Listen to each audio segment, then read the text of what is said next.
Okay. Assalamualaikum warahmatullahi wabarakatuh.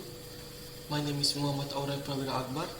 My registration number is A1M218053. And today I'm going to tell about multilingualism. Okay, without further ado, let me start. The first one is, what is multilingualism? Multilingualism, it is a word that originated from Latin which is or multus and lingua, where multus means many and while lingua means language. Multilingualism is a social situation involving group or communities who can communicate with more than one language. In multilingualism, you don't have to be proficiency at that language. It means that proficiency means that it is like a fluency, like how fluent we are to communicate in that language. As long as you understand the language, either actively, like speaking, or passively, like listening or reading, as long as you understand the language, you'll be considered as multilingualism or multilingual person. Okay, so based on these three, we can conclude that multilingualism is an ability to communicate with more than one language, either actively or passively. Okay, now let's move on to the next slide, which is the cause of multilingualism. There are many factors or causes that giving rises of multilingualism, such as colonialism, globalization, marital relations, educational acquisition, and migration. Okay, some of these factors that you can see are just a few from many factors that can contribute to the rise of multilingualism. Okay, let us see the next slide, which is where it will going to elaborate each factor of multilingualism, starting with colonialism. Colonialism is a relationship in which of a group of people in one country or people in that country subjects to the authority of the people of another country. Or to put it more simply, when powerful countries colonize other country. During colonization, colonizers usually impose their language onto the people they colonize, causing multilingualism to happen.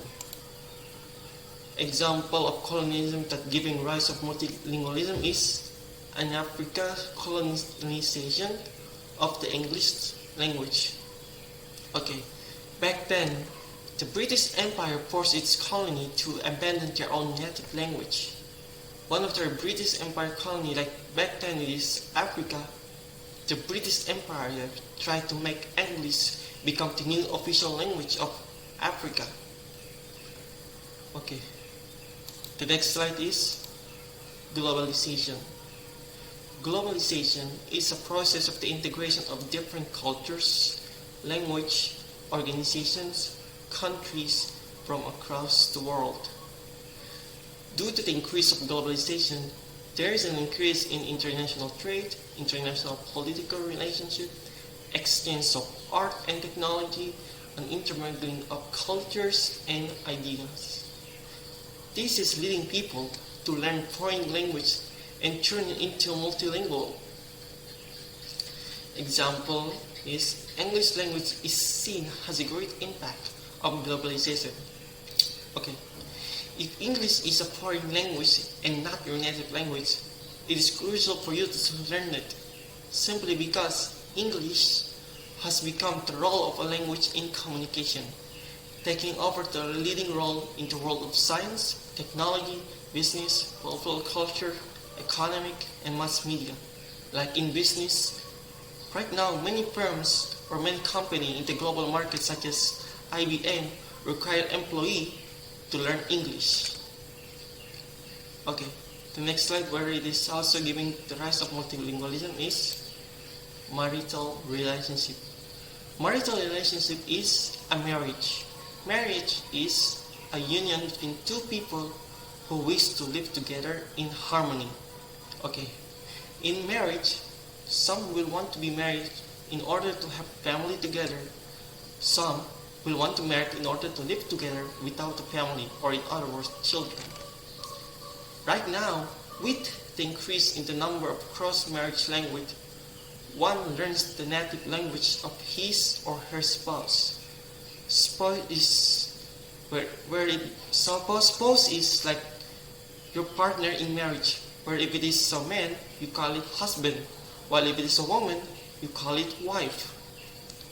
Okay, in marital relationship, if they have children, the children will generally know both of the language of her mother and his father. Example is a man speaking English married with a woman speaking Indonesian. Generally, both of the spouse will going to learn each other's spouse language in order for them to be able to communicate effectively.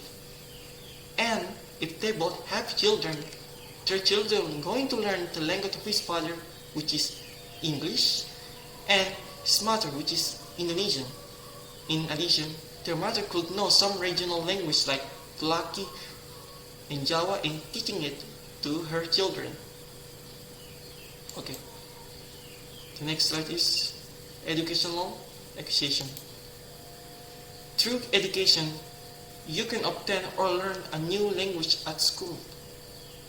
Okay. In Indonesia, there are 3 languages that you can obtain or learn based on the implementation of Curriculum 2013 in education, which are the official language, which are Indonesian, international language, which is English, regional language, such as Tulaki. Regional language, like depend where you live. If you live at Kendari, the local content of education will going to teach you about Tulaki language. Not only that, students who also continue their education overseas, in other words, studying at foreign university, they will become familiar with the foreign language. Like, if you study at Japan University, you will be familiar with the Japanese language. Also, like, if you study at German University, you will going to be familiar as well with the German language. Okay, and lastly is the factor or cause that giving rise of multilingualism is migration. Migration involves with the movement of people from one country to another with intention of settling permanently or temporarily at a new location. The reason why people migrate probably because moving to find work or follow a particular career path or try to find a better quality of life or try to escape political persecution or in other words, war. Okay. People that migrate permanently will be going to need to learn the native language of the country where they will going to settle in. And because of that, migration cultivates or creates multilingualism.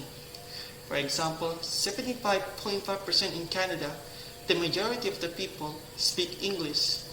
But due to migration, there are at least 22.5% of people speak French. The reason why there are Canadians speaking French is in the country, majority are using English back then. In the year of 1760, there are 1,000 people migrate to Canada.